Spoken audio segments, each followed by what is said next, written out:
Ooh, you timed that out perfect. That's right. I did. Look at you. You're impressed. Yeah, I am. You're impressed. I saw it. I am. I was like, I don't know if I should do that in front of him. He's gonna. It's gonna pretty flip. dialed in, though. And you flipped. It was seamless. It was seamless. What's up, guys? Coach Darrell back from castironworkouts.com. I got Mike with me again today. We're going to do a video for you guys. Before we start, if you guys have not subscribed to our YouTube channel, to our Facebook group page thing, Instagram, follow us, give us thumbs up, share our content with your friends, please. Your family members, people you like, people you don't like, friends, enemies, whatever. I don't know. All that good stuff. Just get us out there to the world. If you guys really want to do us a solid, give us a review, right? Yeah. Give us a review on the Apple Podcasts. That helps us a ton. With that being said, today we are out from behind the desk again today, or from the table, and we are going to talk to you guys and maybe demonstrate just a little bit of some compound movements today. Compound movements. What's a compound movement? Mike, what's a compound movement? Do you know? Come on, I just said it. That's compound. This guy. See, there's a reason why we keep him around. Okay, there's a reason why we keep him around. So, compound movements. Compound movement. It is compound. Yeah. And it's a movement. Well, I know. I just told you. Compound movements are a multi-joint big movement, right? And Okay. I'll explain. So, compound movements. I'll give examples. Probably better. It's multi-joint, meaning we're moving more than one joint. So knees, hips, shoulders, elbows, back. And Okay. shoulders, knees, and toes. Okay, this is where we need you just to simmer for a minute. Just because Rachel's not here doesn't mean you have to take her place. Someone's got to carry the. So the compound movements, multi-joint movements, they're big movements, right? Big movements where we're moving in big directions. So the way I put it is, the way I program, I should say, is I incorporate these every single week in what we're doing through cast iron workouts here at the gym. And a lot of times you'll do, say, a certain compound movement even twice a week. So the big stuff that we usually try and get in are squats. Squats are always king. If you haven't watched our squat video, watch it. Okay. Mm-hmm. Deadlifts. Okay. In the squats, it can be body weight, it can be weighted, front, back, overhead, whatever. The deadlifts, they don't have to be a certain kind. They don't have to be conventional. They don't have to be sumo. Pick something up off the ground, right? So squats and the compound stuff is stuff that you're going to do for the rest of your life, so we want to be good at it. And I said this in the squat videos. Squats, you're going to sit down and stand up for the rest of your life. Do it well. Be strong. Be good at it. Deadlifts, you're going to pick stuff up off the ground for the rest of your life. Whether it's a barbell, whether it's your kids, it's a pet, it's your groceries, it's whatever. You are going to pick things up. Let's do it well, do it safely for the rest of your life, right? What else are multi-joint movements? We press and we pull, right? When we press, now we can press this way, we can press this way, right? And I like to do both, right? Especially overhead, and especially overhead for guys, because guys are usually lazy and overhead's hard and they don't want to do it. So we press this way a lot. You're going to put shit up on shelves for the rest of your life, all right? You're going to push things away from you for the rest of your life, right? You're going to pull things towards you. So we want to practice pulling too. Now, ideally, I can get every single person on a pull-up bar and have them do pull-ups at some point, but that's extremely difficult, right? Pull-ups are hard, right? Now, if you can't do pull-ups, that's okay, right? There's other options to work your pull strength. We do pull-ups, we do rows, meaning body weight rows. We use barbells, dumbbells, anything where I'm pulling things towards me. Those 5 things are things that people should be doing every single week, right? Those are our big compound movements, right? Now, you notice, and Mike can talk about this for a second if he wants to, when you come to the gym here, which we have some of the similar programming to cast iron workouts, how often are you doing these things that I just threw out there? All the time. Almost every day, right? Yeah. Almost. Unless it's like a running day where, you just do different heats. But, yeah. Every movement has those. Yeah, big lifts, right? It's not very often where you show up at the gym or do a cast iron workout, or I don't even want to say very often. It's probably not ever, where I just go, all right, guys, today we're going to do some curls. Yeah. right? It's not going to happen. Now, curls have a time and a place, just like your tricep work has a time and a place, right? And I think those things are super beneficial as a secondary movement, right? As an assistance movement, right? But your big stuff should be big stuff, right? What makes up the meat and potatoes of your workouts should be these compound lifts, these compound movements, these multi-joint movements.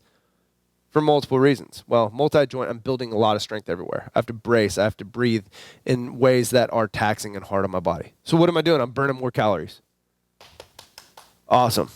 That's fantastic, right? I'm developing strength. When I squat, I develop strength everywhere. When I bench press, I still develop a little strength in my legs if I'm doing it right, right? Because I'm bracing and I'm pushing through my heels and I'm driving through the floor when I bench press. That's pretty cool. Right? So I'm getting the most return on investment with compound movements.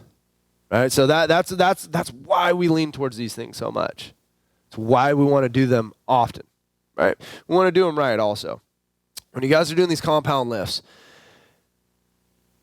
for guys especially, right? And I keep picking on the guys, but for guys especially, except for that overhead thing, most of them want to load up a shit ton of weight when they first start doing these things. Sure. Right? And it's natural.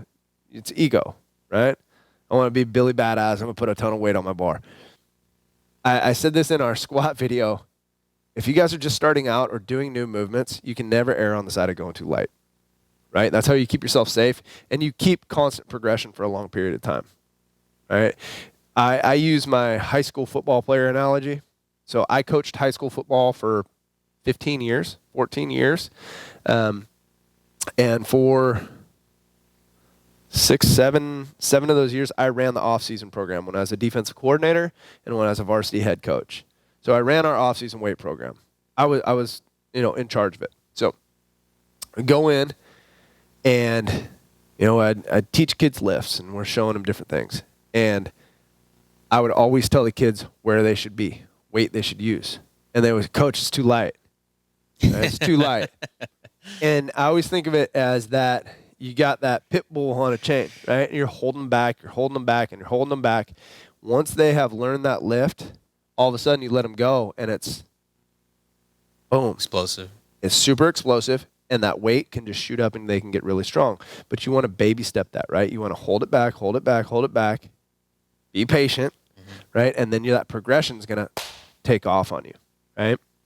And it was always hard to do with high school kids because their egos are always puppies. Oh my gosh. They can't wait, right? No, high school and even college kids. You've been in the gym here when I've got some of my college guys lifting, right? And it's a pissing match, right? They're trying to challenge each other a little bit, which is good, right?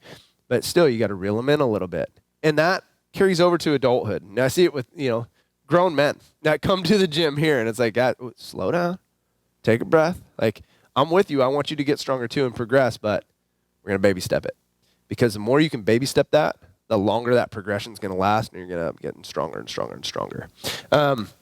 So with our compound movements, when we are doing this stuff, like I said, we're doing it at least once a week with each one of those, the push, the pull, right, the squat, the deadlift. Now, ideally, you're going to do it at least once a week. For the bigger stuff, I always say if you can squat twice a week, right? If you can squat twice a week, that's fantastic. And if you can push and pull twice a week, that's fantastic. Right? Now, when I say push and pull, if I push this way once, and then I push this way once, that's 2. Okay. Right? Now, when I pull, I'm pulling weight towards me some way. If I have 2 different days where I'm pulling weight towards me, that's super fantastic. Right? So what I'm getting at is the more often you can do these things, the better. And when you're doing these things, the compound lifts, if you're first starting out with these, definitely start with just once a week with all of them, right? If you've been doing this for a while and you start to get stronger, and you're starting to progress with this, you want to be able to do these things once, like I said, sometimes twice a week, if you have recovered, if you can recover well, right? And that's always tough. When you first start doing compound lifts, you are going to be sore. Right? You think about Mikey. I'll use Mikey as an example because Mikey's had, different bouts of starting and stopping working out over the years. when you first come back, okay, or when you first start, think about your first squat day back. I remember when I first started, I was just torn up and and sore. Yeah. Yeah. Now, when you came back this last time, think about your first squat day. How sore was your butt and your legs from that? It was probably pretty sore. Yeah. Yeah. Okay. Same thing like your first time doing like a real pressing day or a real pulling day. You probably went, holy crap, my upper back is thrashed or my chest is just thrashed. And it's getting into those compound lifts. You are recruiting so much muscle, right? You're working the multi-joint. So you're going to be beat up. You're going to be sore. And that's why I always say, like, err on the side of going too light, right? Because it's going to work. I promise it's going to work. That's all I got really about compound movements. Do you have anything that you want to add or you have any questions about them? No, just our last set must have torn me up because I could feel it right now in my back. The last day I was here with the bike, kettlebell swing, and the ground overhead. And the weight, like you said, it wasn't anything extreme for me. The kettlebell swing, it has a potential to kind of mess with my lower back a little, so I backed off on that. But it was for 100 reps, right? Right. I feel it, today, Yeah. Yeah, right now I could feel it, my mid-back and my shoulders a lot. My legs are okay. But maybe that pulling of the sled pull, too. Yeah. That was a very different, awkward. Maybe that's what happened to my neck. I don't know. Yeah. Because I feel okay now. I woke up yesterday with a little neck problem, but Mikey's growing traps. He's just never felt that before. Yeah, exactly. So I'm definitely engaging in something that wasn't, for a long time because I'm feeling new sorenesses. Yeah. And the degree is pretty heavy in terms of how sore that was, Yeah. yesterday and the day before. Yeah, anytime. standing. It goes for any movement, right? Anytime I move my body in a way it's not used to, for repetition, for higher repetition or distance or time or whatever, if I use more weight, if I go for a longer duration of time, or just higher repetitions, like you're gonna feel it. That's why we vary our rep ranges with things that we do because we want to build strength. I don't want you guys to just do 5 reps every single time you lift, right? That goes for the gym here. That goes for cast iron. We want you guys to build strength through all different rep ranges. Now, I don't need you to be the CrossFitter who can do 5,000 reps of handstand push-ups or whatever. I'm just throwing out random shit, but I want you to be able to do heavy 3s. I want you to do light 10s. I want you to be 15s. We want you to be able to hit different strength variabilities. Or you give us the set of 20 sometimes. Yeah, you love that, huh? Yeah, that sucks. You just had to throw that in, huh? Or we did the superset with back and front. Yes. Oh, God. And so our cast iron workouts members have done that too. Oh, so yeah. they know that feeling of doing the superset of a front squat to a back squat. That's pretty miserable. Anyways, guys, complex movements, compound movements, we need to do them, right? And there's a reason why we do them, and that's why we want to shoot this little video for you guys today. I already told these guys to subscribe and like and follow and all that stuff, right? So let's wrap it up with top 3 movements. Yes, compound movements. Squats, deadlifts, overhead press. Okay. That's for me. That's in that order. Yeah. Yep. And the overhead press over a bench press, just because overhead's harder, and I think that helps your shoulders with a greater range of motion, right? And hopefully Alex watches this. Oh God, I hope Alex watches.